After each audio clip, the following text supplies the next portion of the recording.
আজ অর্থাৎ শুক্রবার 11 এপ্রিল আনুমানিক বিকেলের দিকে বীরভূম জেলার মুরারই 2 নম্বর ব্লক যুব তৃণমূলের পক্ষ থেকে রুদ্রনগরে বিজেপি ও সিপিএমের যৌথ ষড়যন্ত্রে 26,000 শিক্ষক শিক্ষিকার চাকরি যাওয়ার প্রতিবাদে ধিক্কার মিছিল করা হয়েছে।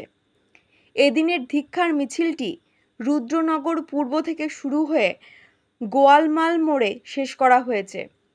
এদিনের ধিক্কার মিছিলে অংশগ্রহণ করেছিলেন মুরারই 2 নম্বর ব্লকের যুব তৃণমূলের যুব সভাপতি পীযূষ ব্যানার্জি, মুরারই 2 নম্বর ব্লকের তৃণমূলের সংখ্যালঘু সেল ব্লক সভাপতি মন্টু মোল্লা, রুদ্রনগর অঞ্চলের প্রধান রাকেশ ভুইমালি, উপপ্রধান মতিউর রহমান, বীরভূম জেলা তৃণমূলের জেলা কমিটির সদস্য শিবপ্রসাদ ব্যানার্জি ও তৃণমূলের নেতৃত্ববৃন্দরা।